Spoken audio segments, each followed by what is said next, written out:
A data structure is nothing but a collection of data values. Practically, whenever you are handling data, you are not given a single number or a string. Instead, you are given a set of values and asked to manage them. There are multiple data structures because each data structure has its unique properties. Okay, so let's start with tuple. In this video, you were introduced to two data structures, namely list and tuples. They are compound data types, which means they can contain data of different types. So first we start with tuple. A tuple contains a sequence of comma separated values within parentheses. So here we can see we have a tuple which contains first value as a string, second is integer, and third is float. So we can add any means different data types into a tuple within by comma separated values. So uh, if I run this, so this is the same values which I assign. Now if I check the value type of this tuple, then it should be tuple. Okay. Now so suppose if I try to assign some value to this tuple, then that is not possible because it does not support value assignment because it is immutable. Okay, it means that elements in a tuple cannot be altered. It is used to store a data such as employee information which is not allowed to be changed, or date of birth.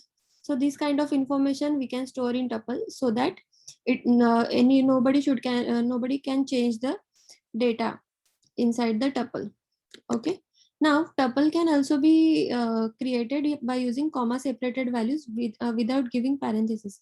So if I wanted to add only one value within a tuple, then also I have to give a comma after that. Okay, if see this is in the tuple format, but if I remove this comma, then it will consider it as an object and it is not a tuple anymore. Okay, so this is the point to remember.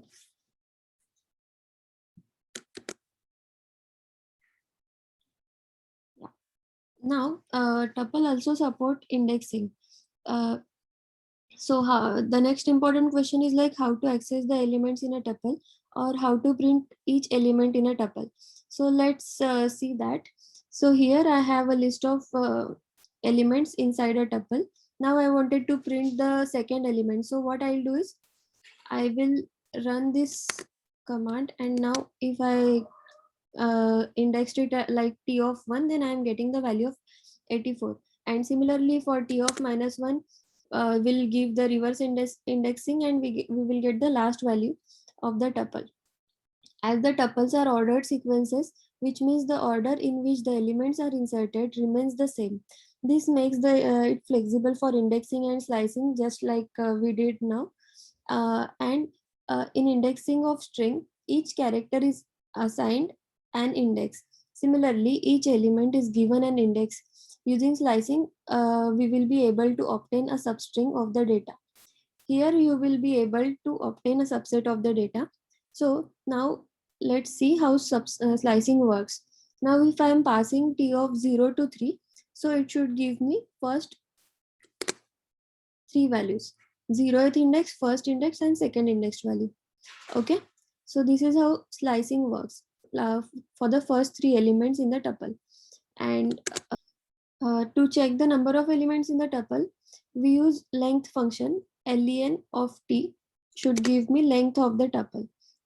Tuple also support concatenation. Like if I have two different tuples and I wanted to concat both the tuple, by using plus operator, I can concatenate both the tuples. So you can see this is session 2 and tuple 2 is on tuples. So after concatenation, I am getting a single tuple.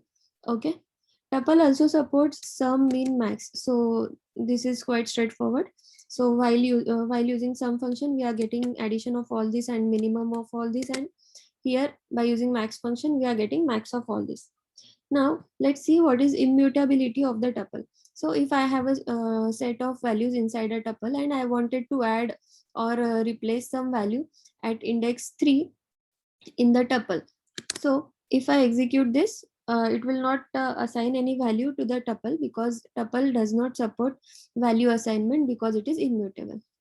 Okay.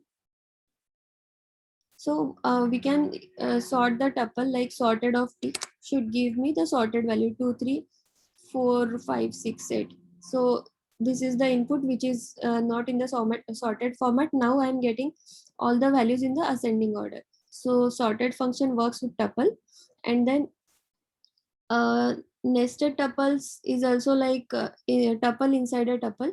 So this kind of concept also works. Like if I wanted to access Python, so what I'll do is um, I will assign the values, like first I will access this index, and then I have to access this value Python. So Python is at 0th location in the second tuple. So and the third this tuple is at the third location, third index. So t of 3 of 0. So t of 3 will give me this data, this tuple, and now I am indexing to the 0th value. So this should give me 0th value of this tuple. So this is how uh, indexing works in tuple.